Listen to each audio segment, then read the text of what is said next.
Today is Tuesday, August 26th, 2025. Welcome to your daily news update on Blip Brief. Small, but almost everything updated daily. Every day, we're just hit with this tsunami of information, right? Especially when you look at business, global events, trying to navigate that ocean of data, figure out what's really important versus what's just noise. Honestly, it can feel like a full-time job. And the real challenge isn't just getting the information, it's staying genuinely informed without getting completely lost in the weeds. Absolutely, and that's exactly what we aim to do here in our deep dive. Cut through all that static. We sift out the most crucial developments from, say, the last 24 hours. We're talking Indian economy, global markets, company results, even those groundbreaking innovations, all of it tailored to give you that immediate clarity, those satisfying aha moments, so you feel informed, ready for the day. Okay, let's dive in then. The global stage is definitely buzzing. It really feels like we're watching a high-stakes chess game with some familiar players making some bold moves. And today, there are some serious pressure points. Let's start with this pretty significant trade dispute brewing between the U.S. and India. The Trump administration is, well, moving ahead with plans for a massive 50% tariff on Indian imports. And there's an additional 25% duty kicking in tomorrow, August 27th. That's a huge economic shockwave, isn't it? It absolutely is a really big number. And understanding the why from the U.S. side is crucial here. It's not just about trade balances in isolation. It's widely seen as pressure on India, specifically regarding its continued purchase of Russian oil, amidst the whole Ukraine conflict. So it plugs right into that broader context of international energy policy, where energy ties are increasingly under the microscope. Tariffs being used, essentially, as a geopolitical lever. Yeah, right, weaponizing tariffs. But India isn't exactly backing down. Prime Minister Modi has come out with a very strong stance, affirming India's resolve to protect national interests, especially farmers and small businesses, despite external pressure, as he put it. Interestingly, though, the RBI governor sounds a bit more, well, hopeful about negotiations minimizing the impact. Cautious optimism, perhaps, but the markets, they've already started reacting. Indian equities are now widely expected to underperform other emerging markets because of these tensions. Sets a pretty cautious tone for investors. That caution is definitely there. And you asked about pricing in. Well, some initial jitters are likely factored in, sure. But markets hate uncertainty. If these tariffs actually go through fully and talks drag on without a quick fix, we could easily see a more prolonged period of underperformance. Investors are clearly wary of a full-blown trade war. That uncertainty alone creates real headwinds. Okay. And speaking of the U.S., there's also some internal turbulence causing ripples globally. Donald Trump has controversially fired Federal Reserve Governor Lisa Kirk. The cited reasons are potential criminal conduct and mortgage fraud allegations. This is certainly raising eyebrows. It is. And regardless of the specific allegations, this kind of action immediately brings up a fundamental question. What happens when politics starts to buffet monetary policy? The independence of the Federal Reserve is just so critical. For stability, managing inflation, maintaining market confidence, you can't overstate it. When that independence appears threatened, even slightly, it erodes trust. And that has consequences far beyond one personnel change. And you saw that trust issue play out instantly in the markets, right? The U.S. dollar weakened while gold surged to a 2-week high. Classic flight to safety, investors getting nervous about political interference, maybe speculating again about future rate cuts too. And adding another layer to that U.S.-India dynamic, U.S. Senator Mike Lee is now calling to pause H-1B visas. That's a program heavily used by Indian tech professionals, as we know. Right. And this call seems fueled by reports of a so-called Walmart scam targeting H-1B workers. Allegations, basically, of companies misusing the program, potentially replacing U.S. workers with cheaper foreign labor. Plus, just broader concerns about the impact on American jobs overall. Which is always a politically sensitive issue, that H-1B program. Exactly. So with all these international pressures, trade, talent flows, the big question becomes, how is India's own economic engine holding up? Let's shift focus now to the domestic picture, what the markets and key sectors are telling us. Okay, looking at yesterday's close, August 25th, around 4:15 p.m. IST, both the Sensex and Nifty 50 saw gains, modest but positive, both up around 0.4%, Sensex closed at 81635.9, Nifty 50 at 2004,967.8. Yeah, decent gains overall, but what really stood out was the IT sector. That was the real driver. Nifty IT jumped a strong 2.4%. You had BSE Information Technology up 2.3%, BSE Tech up 1.7%, big names leading the pack. Infosys up 3.0%, TCS 2.8%, HCL Tech 2.6%, Wipro 2.1%. Inducent Bank also did well, up 1.6%. Wow, IT really powered through. What's behind that surge? Is it just a one-day thing? Well, according to brokerage Investec, it seems like more than just a blip. They're noting improved risk-reward profiles for these IT services stocks. They're pointing to things like an accelerated shift to digital transformation driving strong deal pipelines and specific cost optimization strategies these companies are using. So it suggests a kind of fundamental strengthening, even with global headwinds. They're actually forecasting potential returns of over 10–15% in the next year for some top names. Interesting. Okay, so a sign of underlying strength there. On the flip side, who were the laggards yesterday? The main ones were Adani Enterprises and Apollo Hospitals Enterprise, both down about 0.9%. Nestle India also dipped around 0.8%. Got it.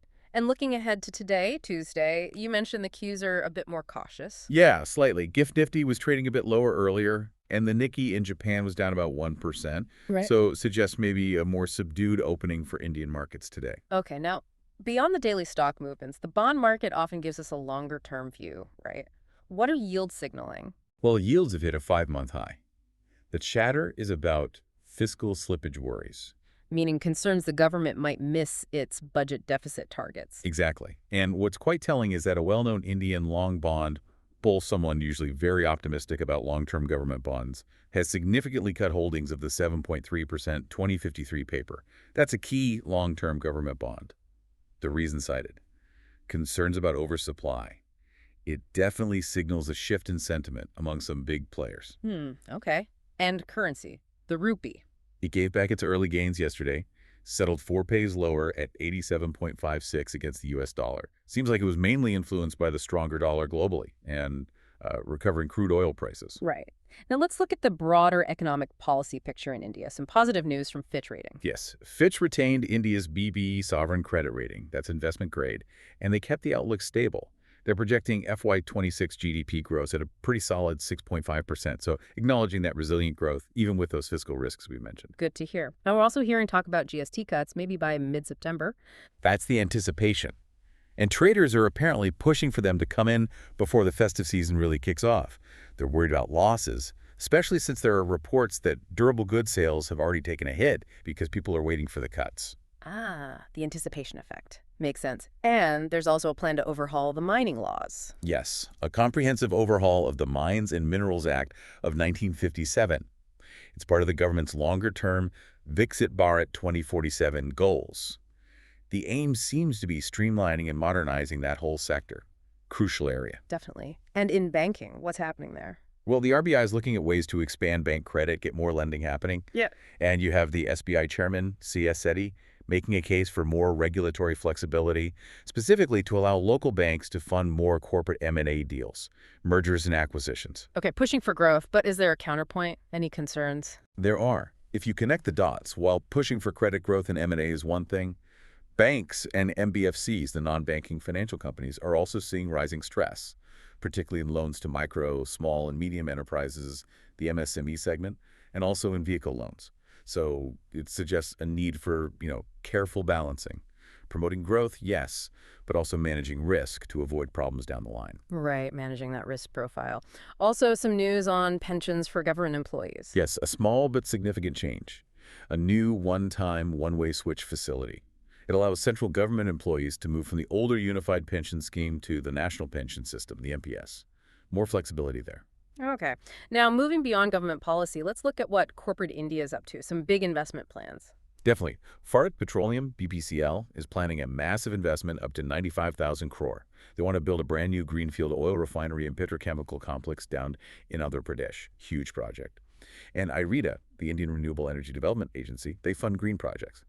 They've set a revenue target of 8,200 crore for FY26. Ambitious. Ambitious indeed. And the IPO market is still buzzing. Oh, yeah. Still very active. Several open today, actually. Vikran Engineering, aiming for 772 crore. That one already got strong anchor investor interest. about 231.6 crore. Plus, you have current infra projects, Satva engineering construction, and lawn healthcare, all hitting the market today. And they all have varying gray market premiums, the GMPs, which kind of give an early signal of investor appetite. Always interesting to watch those GMPs. Any other specific company stories catching your eye? A few notable ones. Dream11 CEO, Harsh Jain, confirmed they won't challenge the government's online gaming ban, even though he said it hit their revenue by 95%. Ouch! But he says they have enough capital to focus on rebuilding. Wow, 95%. That's a huge hit. What else? Smartphone brands. They're apparently ramping up discounts and launching new models for the festive season. Seems they need to clear out a massive inventory backlog from weaker demand earlier. Makes sense, try to shift that stock. And Uniqlo, the Japanese apparel retailer, they're setting a big target for India. 3,000 crore in annual sales within 3 years. They apparently hit 1,000 crore in FY25, so they're scaling up fast. Also, Protein EGAV Technologies landed a very significant order, 11,160 crore, from UIDAI, the Aadhaar Authority. Okay, lots happening there. And leadership changes. And shareholder news. Yes. Ray Jivanand has formally taken charge as the MD and CEO of IndusInd Bank. And HDFC Bank shares are worth watching today. August 26th is the record date for their first ever 1.1 bonus share issue. This comes after they reported strong Q1 profit growth, up 12%. Right, the bonus issue. Good context. Okay, let's quickly shift our gaze globally before we wrap up. Oil markets. Oil prices dipped slightly today, Tuesday, after jumping almost 2% yesterday. The drivers are still pretty much the same. The Russia-Ukraine conflict's potential impact on fuel supplies, especially worries about Ukrainian attacks on Russian energy sites, and also anticipation of more U.S. sanctions. And China. Their markets seem to be on a tear. They really are. Chinese stocks jumped again, extending what's being called a liquidity-driven rally. Some are even saying it's showing signs of euphoria. Turnover topped a massive $430 billion. Huge volume. Euphoria always makes you wonder how sustainable that is. And Wall Street. A bit more subdued. U.S. stocks sort of wavered yesterday after last week's big rally. Investors seem focused on NVIDIA's upcoming earnings and are waiting for clearer signals from the Fed on interest rates. Kind of a holding pattern. Okay, so putting it all together, beyond the day-to-day market swings and geopolitical chess moves, innovation just keeps marching forward, doesn't it? Often quietly, but with potentially huge implications. And there's one development in particular that really stands out today. Before we get to the big one, just quickly on AI. Lots happening there too. OpenAI launched an India-first learning accelerator giving out 500,000 free ChatGPT licenses. They noted half of Indian users are under 24, using it mainly for studying. Perplexity AI is now offering publishers a share of its search revenue. That's a pretty big step towards collaboration between AI and content creators. Yeah, that revenue sharing model is interesting. And big tech keeps integrating AI. Deeply.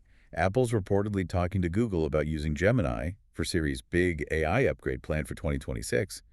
And Tesla has partnered with Chinese AI firms DeepSeek and ByteDance for a new AI voice assistant in its EVs sold in China. Of course, there's a societal impact too.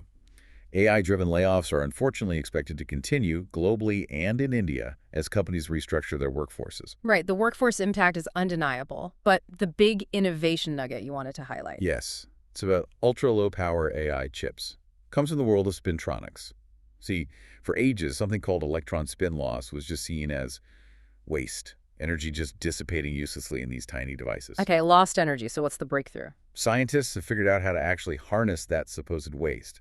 They can use it to drive something called magnetization switching much more efficiently, boosting efficiency by up to 3 times. 3 times more efficient by using waste energy. How does that help AI chips? Well, this method is apparently scalable and works well with existing semiconductor manufacturing processes. That's key. It could dramatically speed up the development of ultra-low-power AI chips. And think about what that means. It's potentially a game changer for reducing the massive energy footprint of AI, making AI much more energy efficient, more accessible, more sustainable across everything from your smartphone. Extending battery life, maybe? Exactly. Extending battery life, enabling more powerful AI on wearables, even in remote areas without huge power grids, right up to making massive data centers far more efficient.